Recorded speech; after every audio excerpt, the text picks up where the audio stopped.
Shalom, Shalom Alaikum Beshem Hamasya, salam sejahtera di dalam Kristus.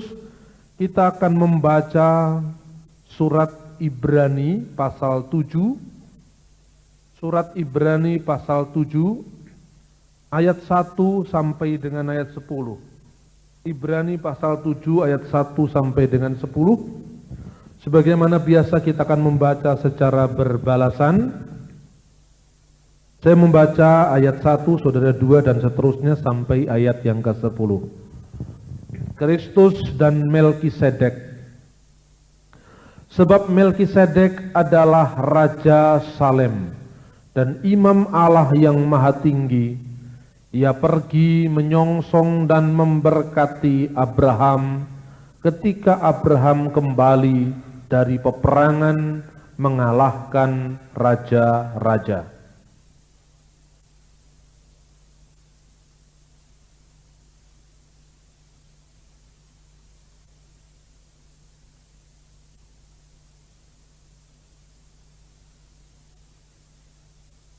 Ia tidak berbapak, tidak beribu, tidak bersilsilah, harinya tidak berawal, dan hidupnya tidak berkesudahan.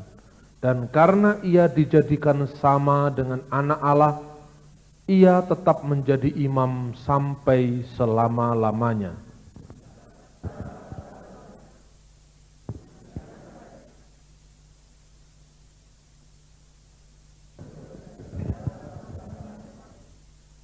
Menurut hukum Taurat, keturunan Lewi yang menerima jabatan imamlah yang mendapat tugas untuk memungut persepuluhan dari umat Israel, yaitu dari saudara-saudara mereka, sekalipun mereka ini juga keturunan Abraham.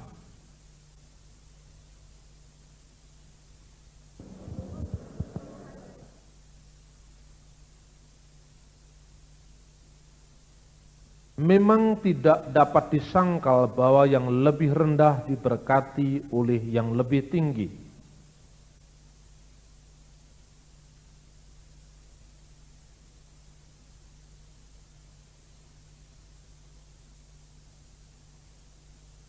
Malah dapatlah dikatakan bahwa dengan perantaraan Abraham telah dipungut juga persepuluhan dari Lewi yang berhak menerima persepuluhan.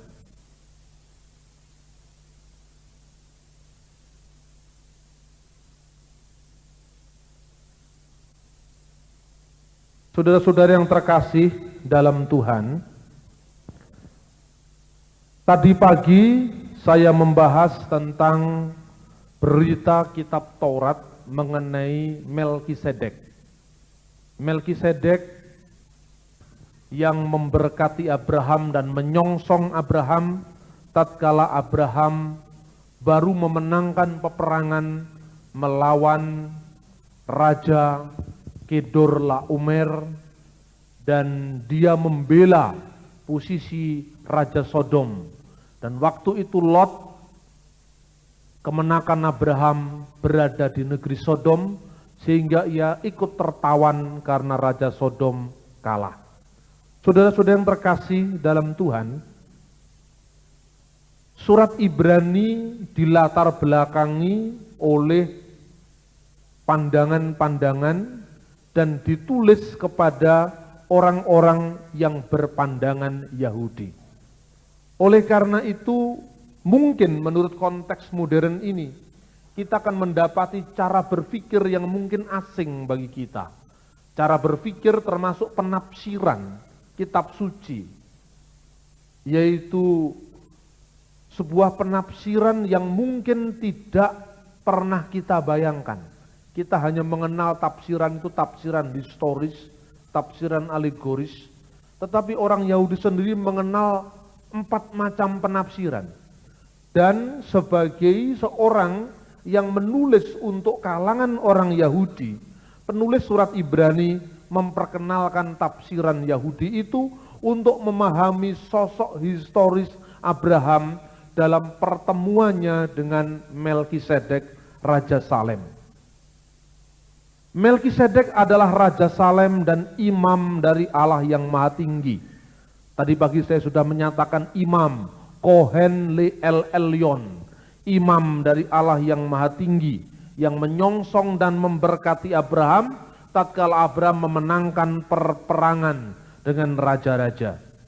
Lalu ayat 2 di sini diberikan suatu deskripsi atau penjelasan di mana Abraham menyambut Melkisedek. Melkisedek memberkati Abraham dan sebaliknya Abraham memberikan 1/10 yang terbaik dari kemenangan peperangan itu menurut hukum pada zaman itu.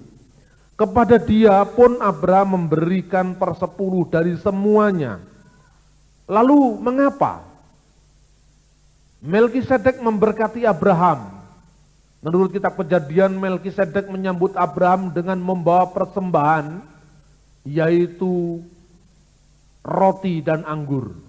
Sehingga nantinya penulis surat Ibrani menafsirkan itu Melkisedek sebagai simbol dari Kristus sendiri. Lalu pada ayat yang kedua selanjutnya, nama Melkisedek pertama-tama, jadi pertama kali yang ditekankan, stressingnya berarti raja kebenaran. Melkisedek, bahasa Ibrani Melek artinya raja, Sedek itu artinya kebenaran, keadilan. Bahasa Arabnya sidik. Jadi Melkisedek itu adalah raja kebenaran, bahasa Arabnya Malkisadik, bahasa Ibraninya Melkisedek, raja kebenaran. Istilah yang ditekankan pertama adalah raja kebenaran. Lalu yang kedua, dan juga Raja Salem, yaitu raja damai sejahtera. Dalam ayat-ayat kitab suci, kedua aspek ini sering dimunculkan bersama-sama, yaitu kebenaran, keadilan, dan kemudian kesejahteraan atau perdamaian atau keselamatan. Sehingga teks-teks kitab suci selalu menempatkan keadilan, kebenaran, setelah itu baru kedamaian, keselamatan, shalom. Orang bertanya, kenapa kebenaran mendahului shalom? Kenapa Sedek mendahului Salem? Kenapa kebenaran mendahului kesejahteraan, perdamaian? Orang sering mencari perdamaian. Bagaimana cara mencari perdamaian? Setiap orang, agama apapun juga, ungkapan damai itu sangat penting. Kalau saudara melihat saudara kita umat Islam mengucapkan syalamnya assalamualaikum. Shalom artinya damai, shalom sama saja. Shalom bahasa Ibrani, salam bahasa Arab. Assalamualaikum. Salam ala atas kum engkau sekalian. Waalaikumsalam jawabannya. Bahasa Ibraninya mirip. Shalom alaihim. Shalom artinya keselamatan, kesejahteraan ala atas kem engkau sekalian. Bahasa Arabnya kum, bahasa Ibraninya kem. Bahasa Arabnya salam, bahasa Ibraninya shalom. Ya kan? Makanya kita menyanyi Hevenu shalom alaihim, bukan alaihim. Kadang-kadang banyak song leader salah itu.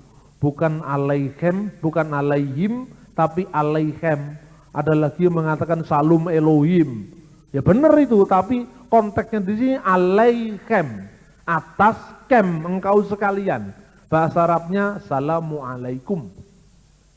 Kalau Anda mengenal Hindu, salomnya juga Santi. Santi itu artinya damai. Om Santi, Santi, Santi, damai. Kalau kita mengenal agama Konghucu juga Sancai, artinya damai, ya kan? Kalau Anda mengenal agama Jawa, spiritualitas Jawa, Rahayu.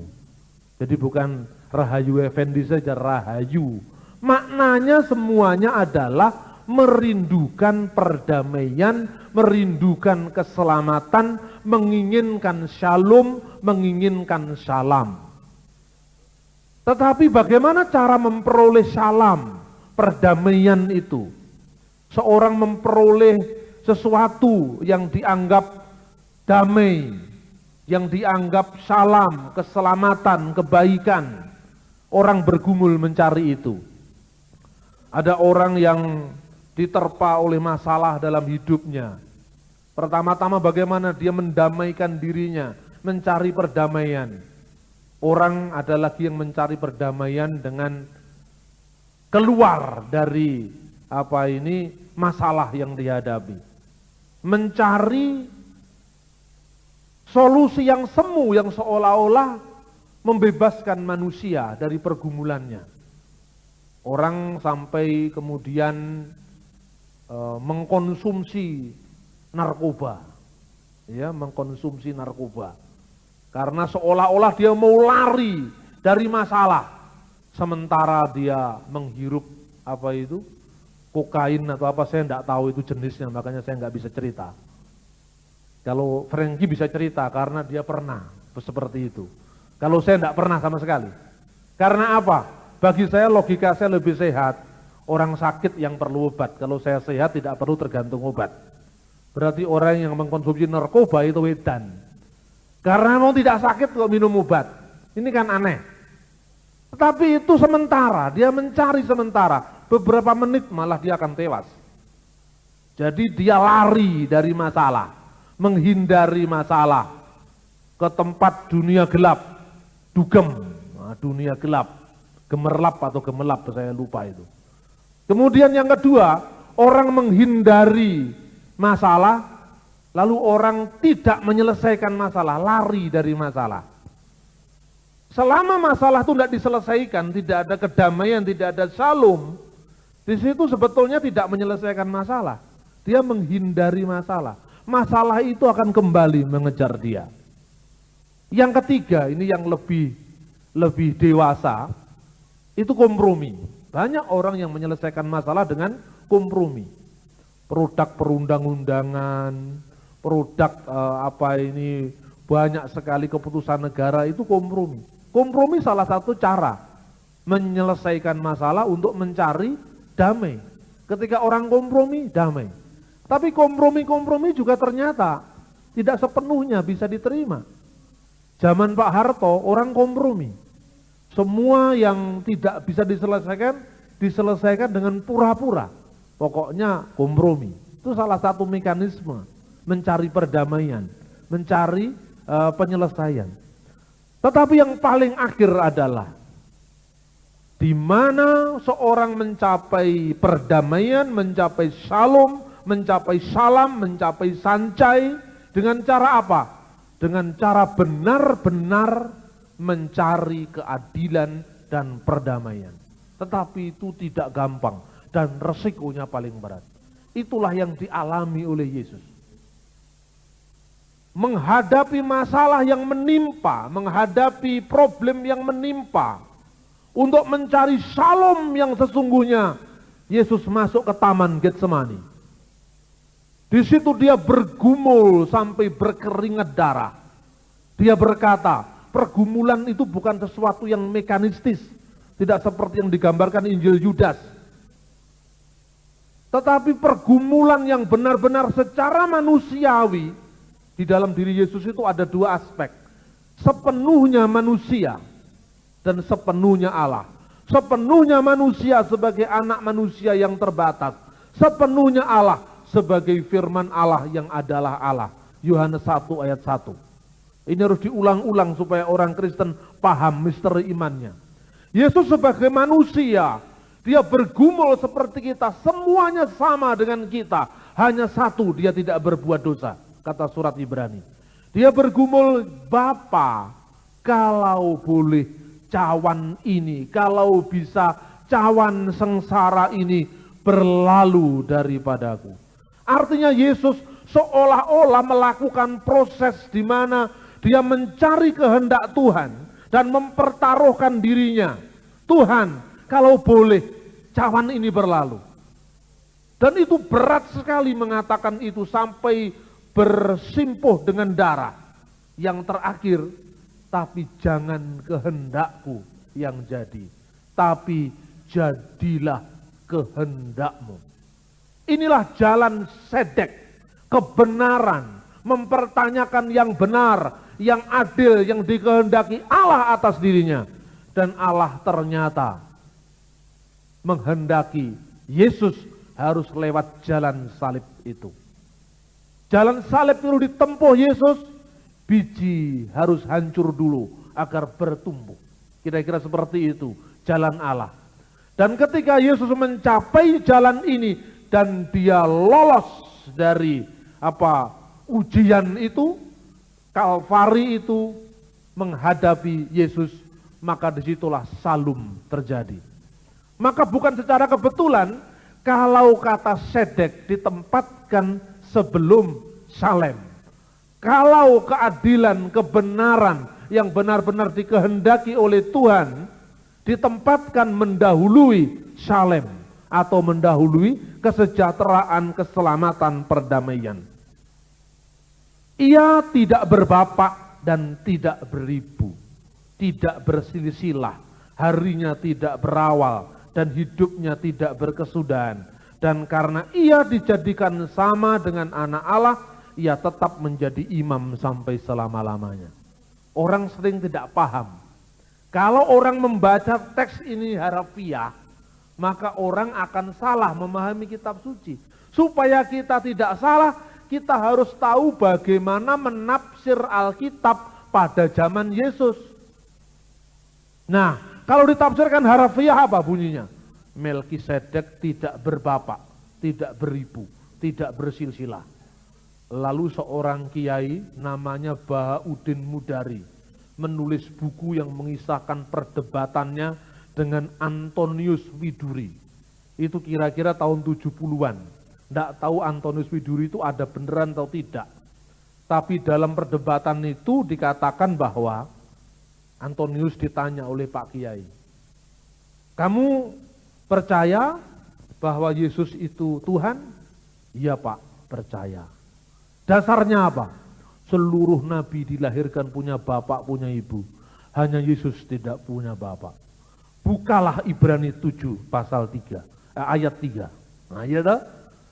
Melkisedek tidak berbapak, tidak beribu, tidak bersilah. Harinya tidak berawal, hidupnya tidak berkesudahan. Yesus hanya lantaran tidak punya bapak. Melkisedek tidak punya bapak, tidak punya ibu, tidak punya silsilah. Hidupnya tidak jelas, awalnya, akhirnya. Itu saja tidak pernah disebut Tuhan. Kenapa Yesus kamu sebut Tuhan? Hanya karena dia tidak berbapak. Adam dan Hawa tidak punya bapak, tidak punya ibu, tidak pernah disebut Tuhan. Kenapa Yesus hanya karena tidak berbapak disebut Tuhan? Antonius Widuri KU tidak bisa menjawab. Akhirnya lahirlah lagu Widuri, ku akan menyayangi, menyayangkan si Widuri ini. Tidak tahu ada hubungannya dengan Widuri itu atau tidak. Bob Totupoli menulis lagu itu. Tapi ini saudara-saudara memprihatinkan. Banyak orang Kristen ini sekarang tidak mampu untuk berapologi imannya. Ini sering terjadi. Kemarin saya ke Manado, baca koran Manado Post. 1 halaman full memuat hadirilah kebaktian distrik saksi-saksi Yehuwa. Wah ini, Betani hanya bikin 1/4 halaman, GBI Betani, bukan gereja Betani atau GBI saya tidak jelas itu. Gereja-gereja lain, Jambore Nasional GPDI, Pemuda GPDI, hanya 1/8 halaman. Saksi Yehova 1 halaman full, berapa puluh juta itu dibeli. Dan di situ isinya apa? Dengan wewenang siapakah kita akan tunduk, lalu ada nomor HP, 1111 semuanya. Wah saya sebagai orang yang hidup di lingkungan Pulau Jawa, panas juga saya.